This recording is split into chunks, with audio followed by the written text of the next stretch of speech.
Welcome to this week's Fireside Chat with Jesse. I am joined today by Nate Petrie, head of North American sales at Kin Analytics. Thanks for joining me, Nate. Thank you for having me. I definitely appreciate it. Happy to be here. Happy to have you in the program. Even though you're in Arizona, I think you're like 11 hours away, like down Yeah, by the it's a big border. state. So nice. I wanted to say it's even the sun. It's been overcast for the last 48 hours here. Not sure what it's like outside of Tucson, but Yeah, same. It's cloudy right now, and we've gotten a lot of rain over the last couple days. So excited to kind of see if any of the waterfalls are running here. Maybe this weekend, take the family and go out and see if we could catch some waterfalls. this is the weather that I want people to see when they come here, so they don't move here. Yeah, right. We just had a visitor, and same thing. State's growing too Had fast. enough Stay, people moving stay to where the you're state, at. including myself. I'm one of those recent transplants. So Oh, yeah. How long have you been in the state? we moved here in June of 24, so a little over a year and a half, and it's been great. It's been great, really. Especially this time of year. I enjoy calling my friends and colleagues back in Chicago or wherever they are and talk about the weather. It's a little bit of a rub it in, but it's worth it. Hey, It's worth the hey, summers. hey, whatever. And then, except for when you say you're from Vail.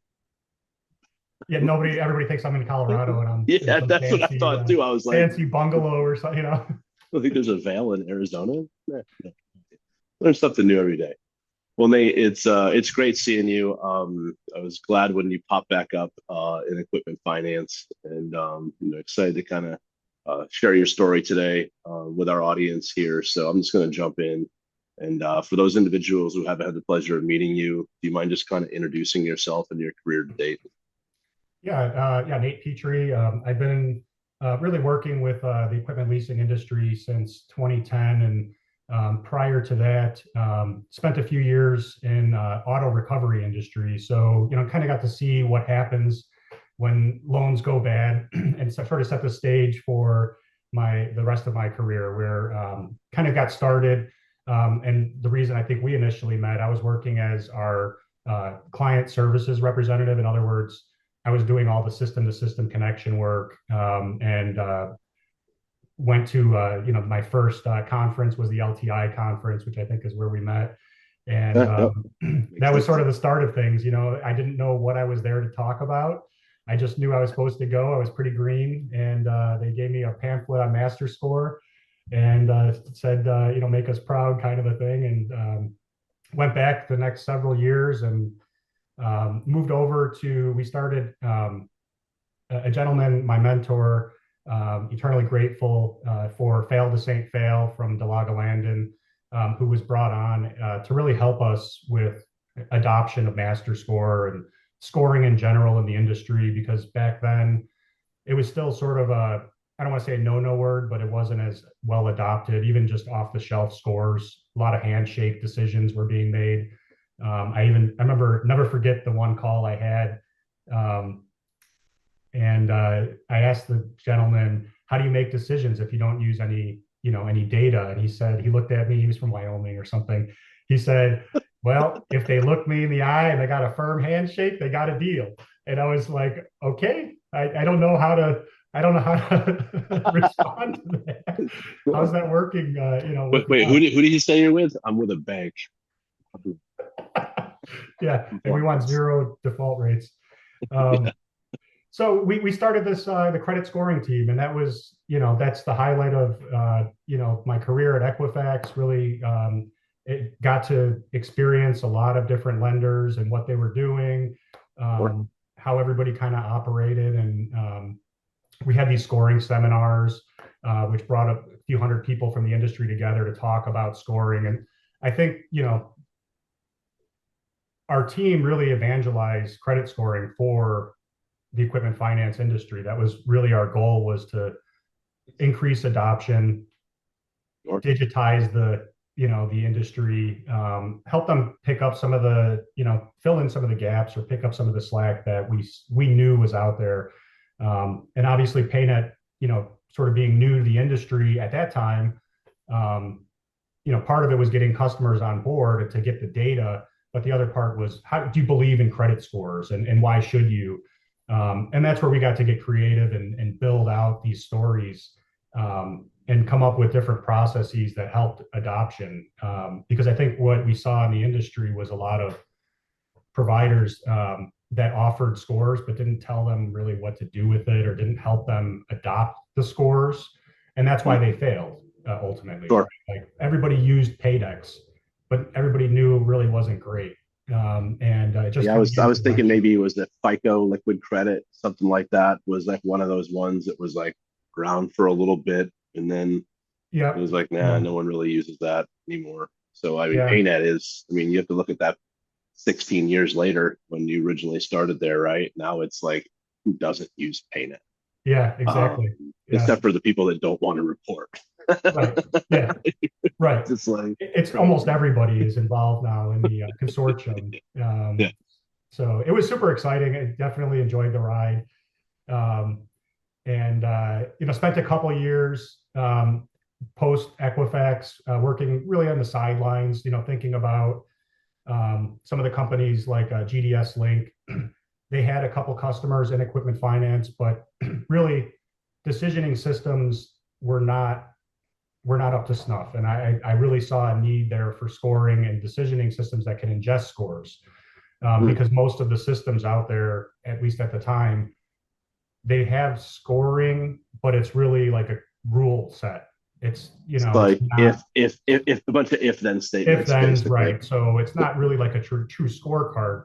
And even one of the solutions that they had at Equifax, had a little bit of scoring in it, but our team, kind of brought the idea, like, you need a true scorecard functionality in these tools, because if we're going to sell anything beyond an off the shelf score, which we wanted to because it makes it stickier, um, that they needed more. And so, I think that's where we really had a lot of great success with adoption, because of our, for example, expert scorecards, our pass model that we came up with to help ingest and supplement some of these, SBSS score, for example, that people had to use if they were doing SBA lending, but Sure. knew it wasn't really working for them, and they made a decision kind of in the sidelines there.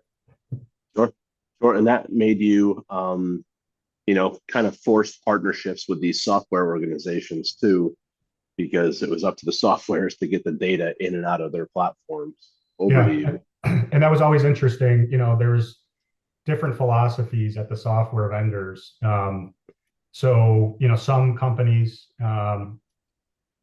were more willing to, without a direct customer need, to make Right. enhancements for the future. And then there was other software vendors where they would charge every customer, let's say, $30,000 to build a connection to PayNet, even though they've done it 50 times over, right? So it's a different philosophy, different mentality, but ultimately there really wasn't true scoring functionality in any of the systems that were out No, there. it's a definite value add. And yeah, it's amazing when you see some of those philosophies where it's just, yeah, I mean, there has to be an investment, right? There was an investment in, in PayNet to build that and the software organization to build that. But you recoup that over time with nominal fees that you add on top of it. Not a, Sure, sure, yeah, yeah. Well, you have to pay you for this charge over and over and up over front, and again. then they charge per pull. So I feel like it financially it's worth it to build the connection.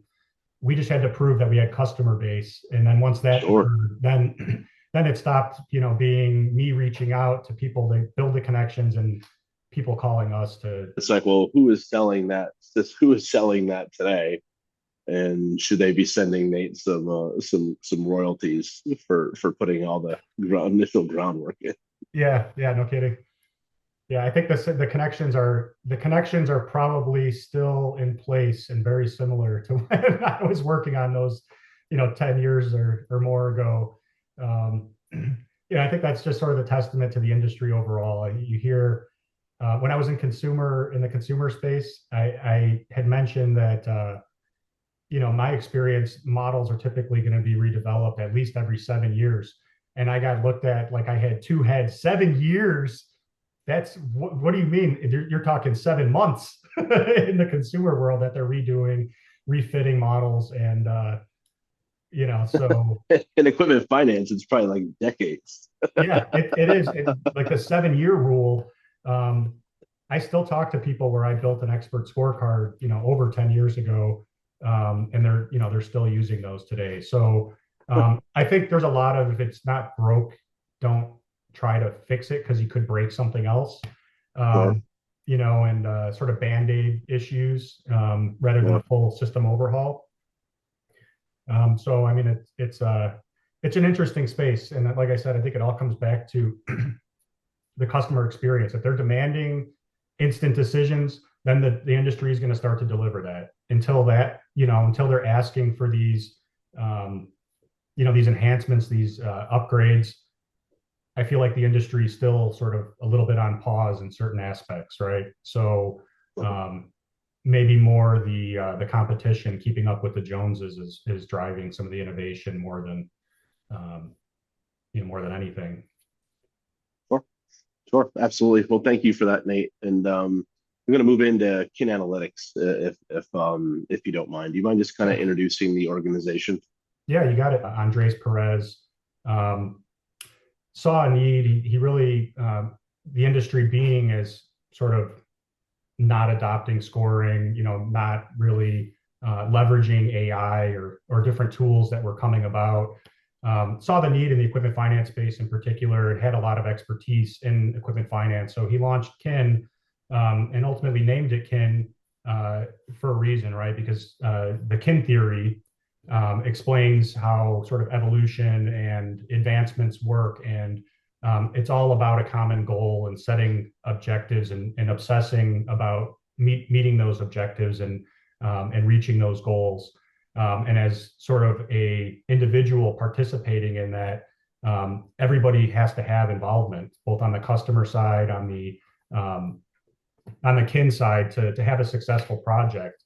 And ultimately understanding your end goal up front, so you can work towards that goal, is sort of the idea behind the kin theory, and working as a team, working as a group and organization, along with our clients, and sort of bringing their goals and their strategies into becoming ours, is the sort of the philosophy behind the company, and the mission being to power the world's decisions. So we do a lot of work in equipment leasing, helping with decisioning, helping with preparing for a decision, or what do you do with the data afterwards. But ultimately, it's about taking data, providing insights to our clients, and then being able to act on those insights. So I should have said actionable insights to our clients, because ultimately that's the goal. We also have sort of two divisions, and then a third where we work with sports. But the two primary divisions are consumer packaged goods. So we have companies like Coca-Cola, where we do some really cool stuff in South America or in the Middle East or Africa, these markets where it's really hard to know your business.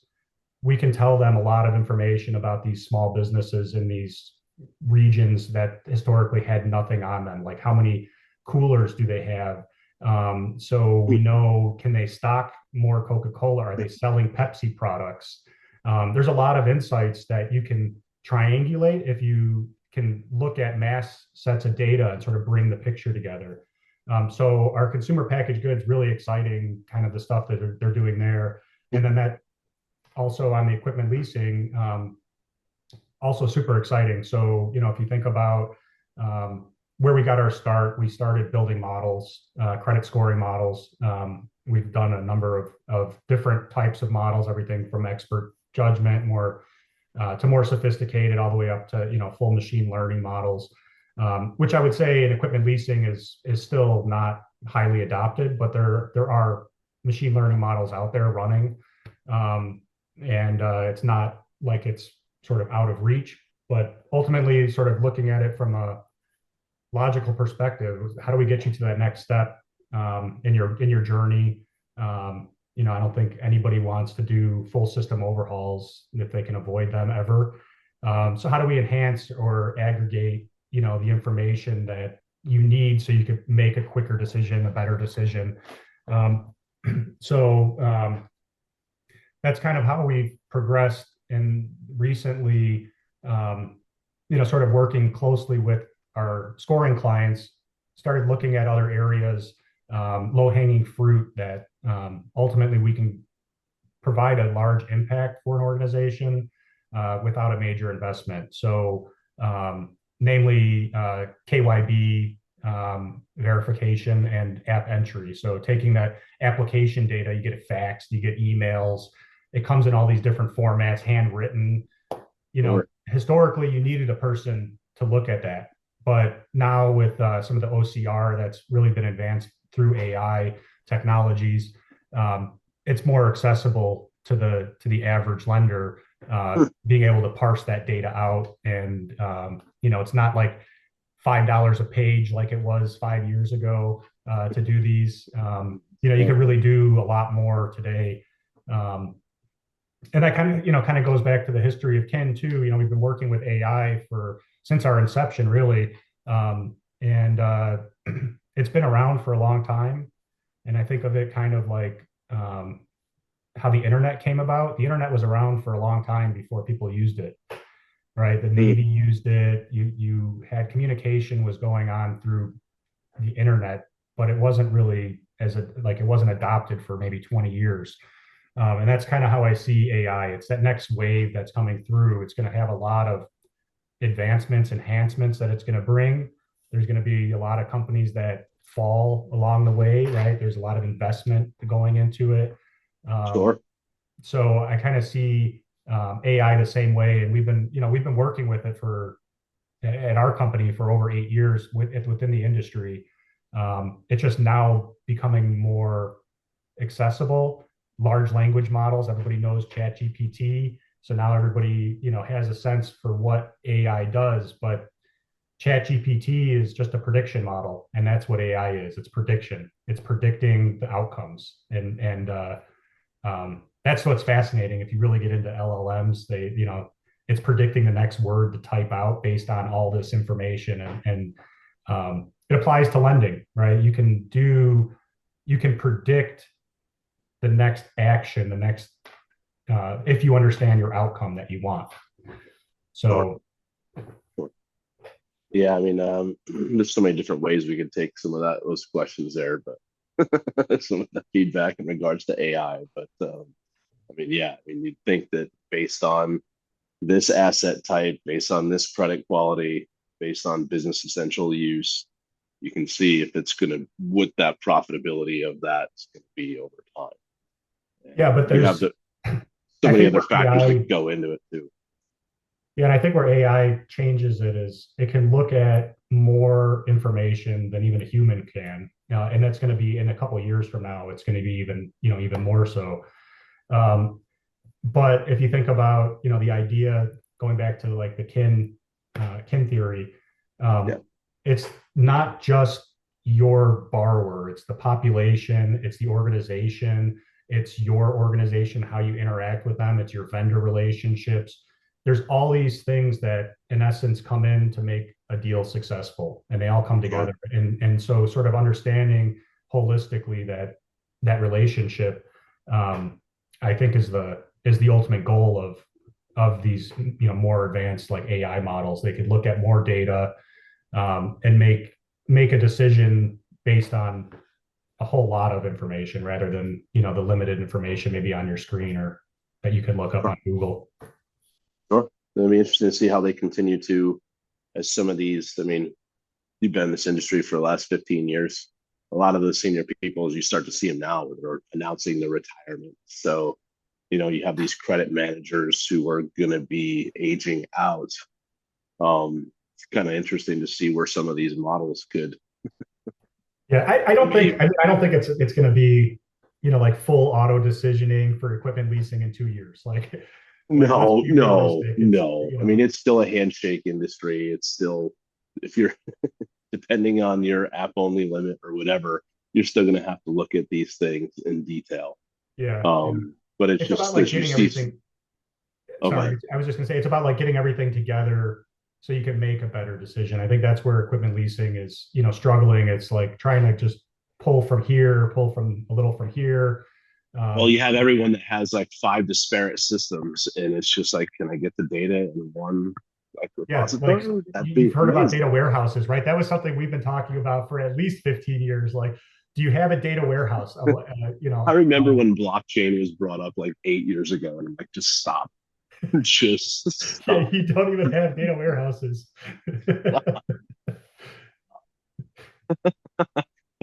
We could get into the inefficiencies of technology in, in equipment finance and stay down that rabbit hole all day long. But where's Kin headquarters and how many employees, Nate?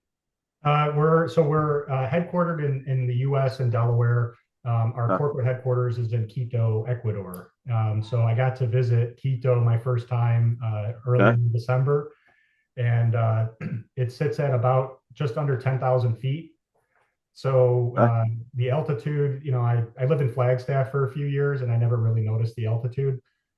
I kept saying, I don't feel it, I don't feel it. And then I got back to the States and I felt like normal again. I didn't realize how much the altitude had affected me. Wow. I mean, Yeah, I you need one of wasn't those like, like breathing things just to yeah, I take would some bring some quick fresh oxygen air. tanks that they sell at the ski towns or whatever. But we've got so just kind of getting back to Ken, we've got 56 employees. They're scattered across the world. And we've got some folks in Europe. Most of our people are in Quito or in Colombia. But we've got, like I said, folks sort of scattered around. I'm the first and only North American employee. So Okay. part of focusing in equipment leasing in the U.S. Um, comes about bringing me on to sort of help bridge that gap. It's hard to get on a plane and fly 8 hours to go visit a client and explain what you do for a maybe and that kind of stuff. So I think that was like our biggest challenge is disseminating what we do, getting the word out there because I think there are a lot of folks that can enhance their systems, enhance what they're doing. So Absolutely. Absolutely. So that was going to be my next line of questions that I wanted to go down was, so you left equipment finance 2022. Um, you know, went to work for a couple of different companies, and now you had an opportunity to come back in. I'm sure that was something that excited you. yeah, Um, definitely. I think you build up through your career, you build up specializations, you build your skills, and really worked closely with equipment leasing and throughout the majority of my career. And when the opportunity came around, I've been pushing other organizations that I'd worked with to get in more involved in equipment leasing. I saw a lot of need and benefit for the industry, yeah, but convincing leaderships of your vision is not always as easy. So being though we're fully focused on equipment leasing, I mean this is super exciting. I've got the ability to work with the ELFA again. They put investment in going to industry events. They put investment into marketing specifically for the industry. So a lot of the things that I think I'll need were set up before I got here. But ultimately, I've been keeping an eye on Kin for a long time. I've known the founder since it the makes beginning. it makes sense why. Yeah, we've got some ties, but ultimately, I think we align in a lot of different ways. From a culture perspective, um, it's not about I'm not pressured to push product down people's throats or anything. This is really very similar to the philosophy we had on the scoring team. It's not about selling scores. It's about solving problems. It's about finding solutions that actually make a difference for the organization. And then the given is that they're going to buy something from us to make that happen. Um, and so I think from a fit perspective, I feel really great. They've got the focus on the equipment leasing. From a finance perspective, that's where we're working. We're not going into consumer. We're not trying to branch off. We really have built our internal expertise in equipment leasing, and we intend on investing more in the industry because ultimately we've had great success with our existing clients. We've delivered I think actionable results for each of them, and ultimately there's a lot of need here. Like I said earlier, and I know you know this probably better than I do, that there's a lot of these things that are happening in other industries, and we're just kind of sitting around waiting to see what happens there first. And we've been through this with clients, so we can sort of help soften the blow, bridge the gap, reduce the stress around it, and that's what's I think super exciting for me. And having the talent that we have, really impressive. So I know, to get sort of top data scientists in the U.S., if you're not Google or Amazon, how do you attract, those folks? But in Ecuador, we're like the number 2 company to work for in the country. It's a B Corp. We do a lot of community engagement. We give back.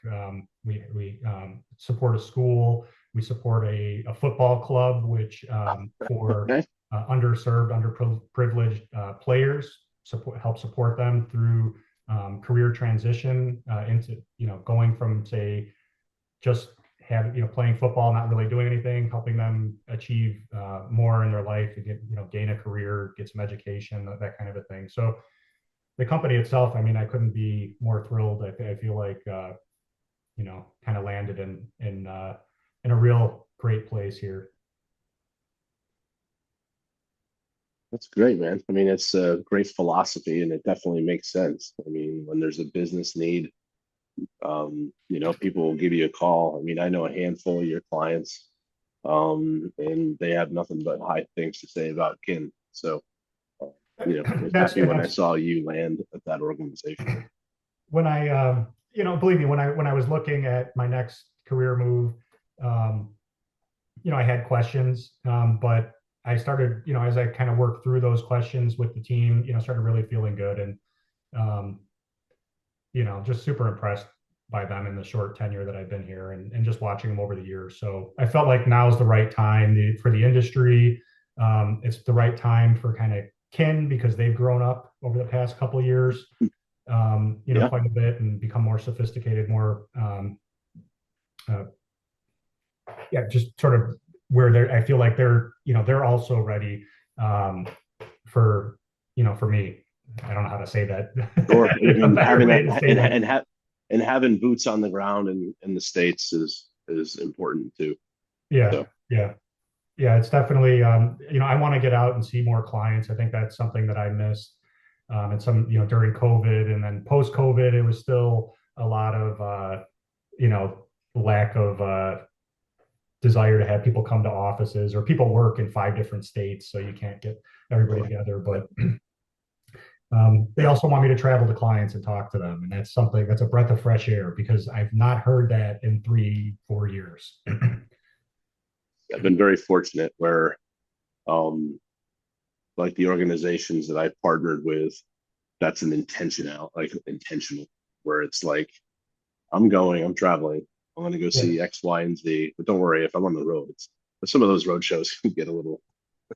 Yeah, it's like eight meetings in 3 days. You're just like, yeah, it could be, it could drag you down quite a bit. And if I try to stack as much as I can into it, I mean, I try to be a good. It's you got a flight. Flights are expensive. Things are expensive. You got to cram as much you can into one, and then you just get home and you're just like, don't bother me. But I'm looking forward to more of that. Sure. As much as I probably will have anxiety when it comes, and traveling is just it drives my my anxiety, my anxiousness. But I always love kind of hearing. Tell me about like how you make a decision. How does a credit flow through your process, and then sitting down with the underwriters or the credit analysts and hearing from them, how does it actually flow through, and talking about, okay, there's a little bit of a difference here, and really, what do we want to capture? And that's you kind of get the buy-in of everybody in the organization too. I think when you include everybody and um, you get to hear those stories because they have had a different experience even in the same organization a lot of times, and what happens on the floor might not match what everybody thinks is happening upstairs. Sure, sure. Yeah, well, but when you're sitting there face to face with somebody solving challenges, that's Yeah, very, that's very, very, very meaningful. for sure. That's what I think drives me in this role for sure. Yeah, what'll be interesting is I'm just making an assumption here. When you were at Equifax, I'm sure you traveled with more people. Yeah, Now you're going to be an army of one on the road. yeah. It's Well, it's an interesting dynamic. I'm assuming you guys you'll have some support when it comes to some of these, but when you're in this role here, when you're by yourself, you're just kind of like, oh, okay, I guess we're just gonna go and do this. Let's yeah, go. right. You stop, and you you don't you don't have to consider worry about considering everybody else in the party, but at the same time, it can get kind of lonely, and you feel like I'm not the kind of You know, person that and then likes when you to go start out. traveling with people and you're like, wait, what time do you land? Like, dude, Yeah, trying to out, coordinate everything. That could be a get out debacle all on its own. of here.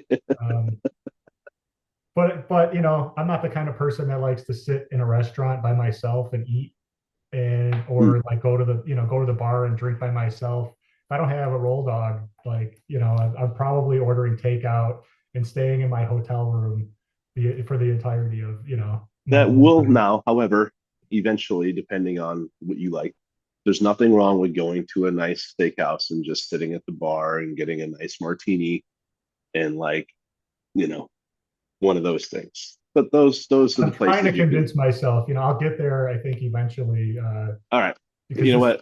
what? We'll show you the ropes, Nate. We got. I want to pivot real quick, if you don't mind, to you and I first met. Well, actually, if you went to an LTI conference, if that was your first one, we met there.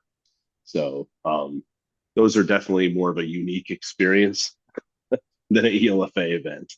But I want to talk about the ELFA because I think you and I were on the Service Provider Business Council at the same time, Yeah. and kind of what that trade association has meant to your career. Yeah. So as you mentioned, I was on the service providers. I think one of the most impactful events for me was going to Capital Connections. Mm. What a great time getting to meet your representatives and talk about issues that you really, that you care about because it's your industry that you're focused on. Um, but also getting to travel with the industry leaders and really an intimate setting, right? You've got 3 or 4 people that you're walking around with, and it's not all business per se, right? You get to know each other. Yeah, yeah. You spend a lot of time together, and that's for the equipment leasing, right? It's all about relationships, and it's been fantastic for getting to know people. I don't think there's any other venue that I would say that I've been to that has been as impactful for meeting people, getting to know people. Oh, we talked on the phone, finally get to meet face to face. I mean, Sure. there's a lot of value in that. Um, a lot of the other stuff that they do, obviously benefits everybody in the industry. But I've met some great people, made some great relationships, like you and myself, which I don't think would have happened without the ELFA and their support and their help throughout the years. Um, I've always checked, if I was curious about if something's going on, I try to check what's happening in the ELFA, see if there's any insight there. So I would say, it's been really impactful for me, and I would recommend, anybody that's not involved to at least take a look at it. I mean, I plan on joining up in the service providers committee again now that I'm here at Kin.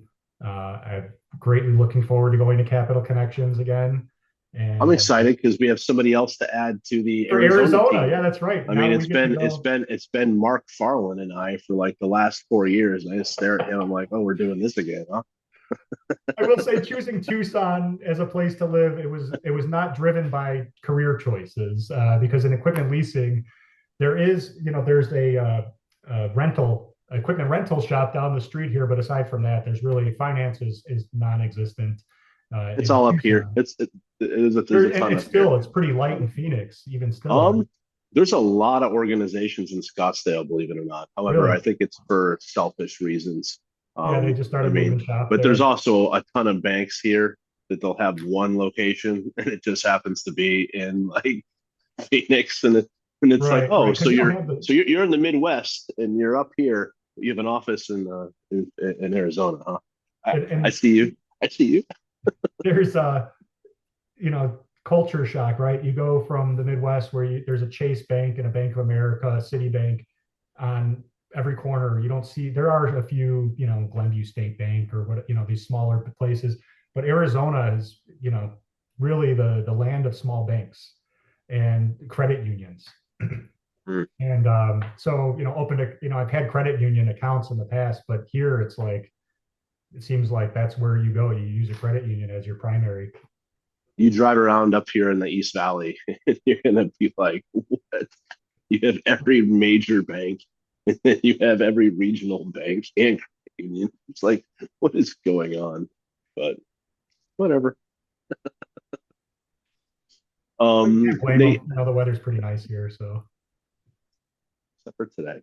save you some money from California. Not much anymore up there, but So Nate, I asked everyone that comes on the program to give me a fun fact about themselves. So what do you enjoy doing, outside of work? yeah. So I mean, I'm a bit of a nerd.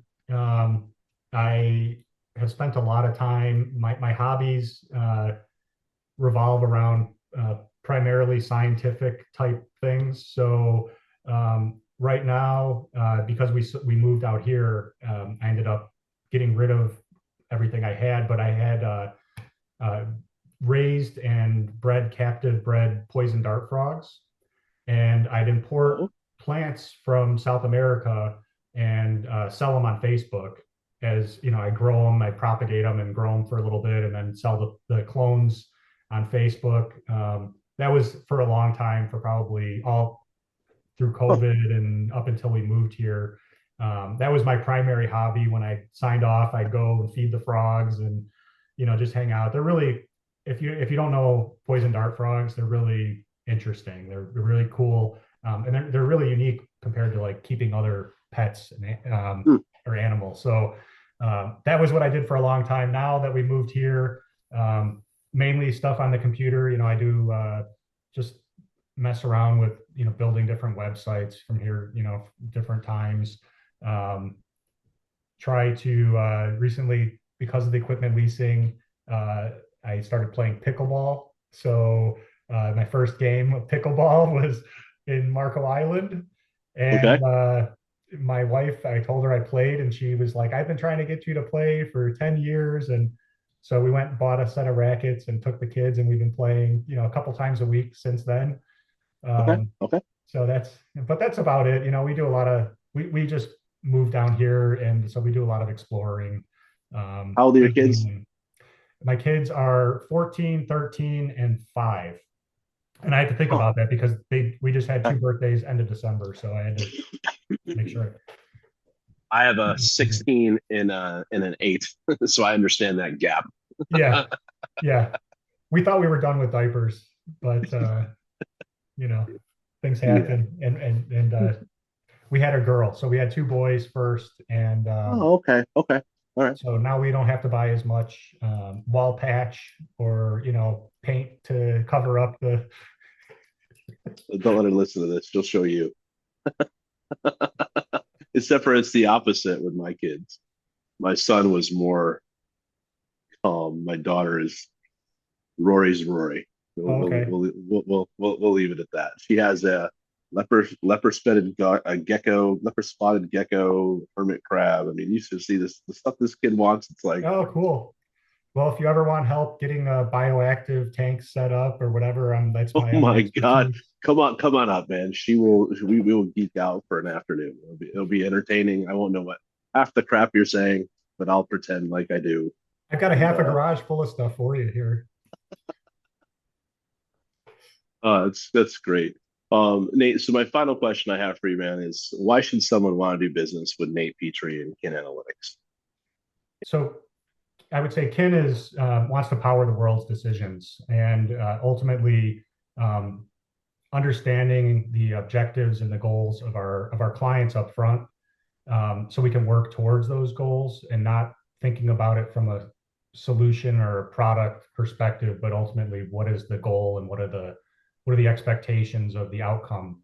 And I think if you establish those early and upfront, and then like I said earlier, you sort of obsess about reaching those goals, both from our organization as well. Having somebody, a good fit for us is a client that has that same passion for advancement, for doing what we're set out to do. So, sort of having everybody obsessed about those goals, I think, is what really separates us. That's our mission, um, to help streamline your decisioning process. If it's something that we've done before, we could share, best practices, expertise. If it's new ventures that we can explore together, I think that the whole concept is it's hand in hand, and we can't do this without our clients' participation and involvement.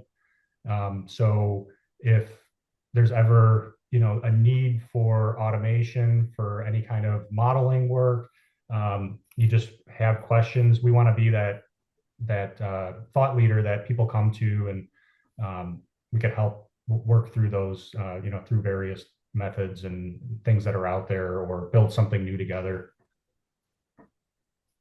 Perfect. Well, Nate, it's been a pleasure having you on the program, man. It's great seeing you again. I need to just come down to Tucson. I think the Gem Show is Yeah, come to the sometime Gem in Show. early February.